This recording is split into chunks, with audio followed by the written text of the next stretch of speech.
അപ്പോൾ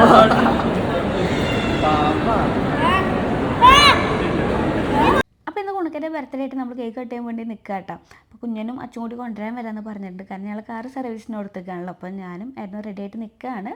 കാത്തുമ്മ വീട്ടിലാട്ടോ, അവിടെ നിന്ന് റെഡി ആയിട്ട് വരാമെന്ന് പറഞ്ഞു. അപ്പോൾ അതായത് നമ്മൾ കൃപയത്തെ സാരി ആട്ടോ. അപ്പോൾ ഞാൻ സാരിയാണ് കൊടുത്തിട്ടുള്ളത്. ഇന്ന് എന്തായാലും ശിവരാത്രിയാണല്ലോ. അതിനത് കുറച്ച് നേരം പോസ്റ്റാക്കി കഴിഞ്ഞാൽ അവർ പെട്ടെന്ന് തന്നെ വന്നിട്ടുണ്ടായിരുന്നു.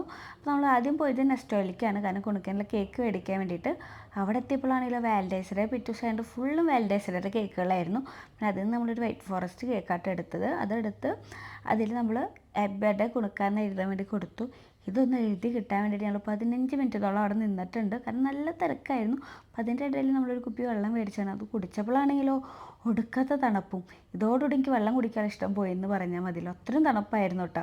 പിന്നെ കാത്തുമ്മയ്ക്ക് വെച്ചിട്ടുണ്ടെന്ന് പറയുമ്പോൾ അവൾക്കൊരു പേര് കൊള്ളി വറുത്തതും പിന്നെ ഒരു കപ്പലാണ്ടി പാക്കറ്റും മേടിച്ചു. അതെല്ലാം ബില്ലടിച്ചതിന് ശേഷം നമ്മൾ നേരെ യാത്ര വീണ്ടും സ്റ്റാർട്ട് ചെയ്തു. അപ്പോൾ നമ്മൾ ഹൈലൈറ്റ് മാളിലേക്കാട്ടോ പോകുന്നത്. ഹൈലൈറ്റ് മാളിൽ വെച്ചിട്ട് കേക്ക് മുറിക്കാമെന്നാണ് വിചാരിച്ചത്. എന്നും ശോഭയാണല്ലോ, അവിടെ നിന്ന് മാറ്റി പിടിക്കാമെന്ന് വിചാരിച്ചു. അങ്ങനെ ഹൈലൈറ്റ് മാളിൽ എത്തിയിട്ട് അമ്മേനെ വിളിച്ചപ്പോൾ അവർ ഫുഡ് കോർട്ടിൻ്റെ അവിടെ ഉണ്ടെന്ന് പറഞ്ഞാൽ നേരെ നമ്മൾ അങ്ങോട്ട് പോകുക കേട്ടോ. അച്ഛനമ്മ ആദ്യമേ പോകുന്നുണ്ടായിരുന്നു കേട്ടോ. കാരണം അവരുടെ കൂടെ അച്ചുട്ടനും റിജും ഉണ്ടായിരുന്നു. അങ്ങനെ അവർ ആദ്യം പോന്നു, രണ്ടാമത്തെ കാറിൽ ഞങ്ങളും പോകുന്നു കേട്ടോ. അങ്ങനെ അവിടെ എത്തി നമ്മൾ പെട്ടെന്ന് തന്നെ കേക്ക് മുറിക്കാനുള്ള കാര്യങ്ങൾ സെറ്റ് ചെയ്തു. കേക്ക് എവിടെ മുറിക്കണമെങ്കിലും നമ്മളെ കാത്തും അവിടെ ഉണ്ടായിരിക്കും. കാരണം അവളുടെ വിചാരം അവളെ ബർത്ത്ഡേ എന്നാൽ ആദ്യം തന്നെ അമ്മ അവൾക്ക് വായിൽ വെച്ച് കൊടുത്തു. അതോടുകൂടി അവൾക്ക് കണ്ട് സന്തോഷമായി. പിന്നെ എല്ലാവരും അവളോട് കേക്ക് വായിൽ വെച്ച് കൊടുത്ത് കഴിക്കുന്നുണ്ടായിരുന്നു. കുണുക്കനാണെങ്കിൽ എല്ലാവരും ഫേസിൽ കേക്ക് കേൾക്കാനുള്ള തയ്യാറെടുപ്പിലായിരുന്നു. അവസാനം അവൻ തന്നെ പണി കിട്ടി ഏറ്റെടുത്തിട്ട് അവൻ്റെ മുഖത്തിന് തേച്ച് കൊടുത്തു കേട്ടോ. പിന്നെ എല്ലാവരും എടുത്ത് അവൻ്റെ മുഖത്ത് കേക്ക് തേക്കിലായിരുന്നു മെയിൻ പരിപാടി.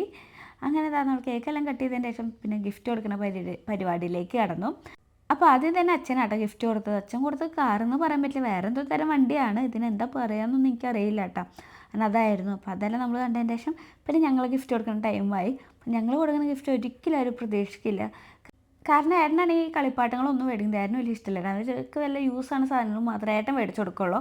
അപ്പോൾ അവൻ മേടിച്ചു കൊടുത്ത സ്കേറ്റിംഗ് ഷൂ ആട്ടോ. അവൻ കുണുക്ക് സ്കേറ്റിങ്ങിന് ചേർന്നിട്ടുണ്ട് സ്കൂളിൽ. അപ്പോൾ അതുകൊണ്ട് ഞാൻ ഷൂ ആണ് മേടിച്ചു കൊടുത്തത്.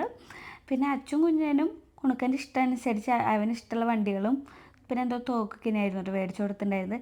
എൻ്റെ ഏട്ടനാണെങ്കിൽ കാത്തുമ്മയ്ക്ക് പോലും ഒരു കളിപ്പാട്ടം മേടിച്ചു കൊടുക്കില്ല. അതിന് കളിപ്പാട്ടം മേടിച്ചു കൊടുക്കാൻ വലിയ താല്പര്യമില്ല. വല്ല കുട്ടികൾക്ക് പഠിക്കാനുള്ളതോ അങ്ങനെ വല്ലതും മേടിക്കുന്നതാണ് അവന് കൂടുതലിഷ്ടം. പിന്നെ നമ്മൾ നേരെ ഫുഡ് കഴിക്കാൻ വേണ്ടി അടുത്തുള്ളൊരു ഹോട്ടലിലേക്ക് തന്നെ പോകുന്നു. അവിടെ എത്തിയിട്ട് ഫുഡൊക്കെ ഓർഡർ ചെയ്തതിന് ശേഷം നമ്മളിങ്ങനെ വർത്തമാനം പറഞ്ഞിരിക്കട്ടെ. അപ്പോൾ അതിൻ്റെ ഇടയിൽ ഏട്ടൻ എന്തോന്ന് പറഞ്ഞു അയിമ പിടിച്ച് ഞാനും റിജുവും കയറിയിട്ടെ. കുറേ നേരം അവനെ കളിയാക്കി കഴിഞ്ഞപ്പോൾ പിന്നെ അത് അപ്പുറത്തേക്ക് തിരിഞ്ഞു നോക്കി ഇവിടെ കുണിക്ക് എന്താണെന്ന് വെച്ചാൽ അതേപോലെ തന്നെ കാത്തുമ്മയോടെ ചെയ്യുന്നുണ്ട്. അപ്പോഴേക്കും എന്താ നമ്മൾ ഫുഡൊക്കെ എത്തി. പിന്നെ എൻ്റെ ഫുൾ ശ്രദ്ധയും ഫുഡിലായിരുന്നു. അപ്പോൾ ഞാൻ അൽഫാമാട്ട കഴിച്ചപ്പോൾ എന്തായാലും ഇന്നത്തെ ഇവിടെ എത്തിരിക്കുള്ളൂ. ബായ്.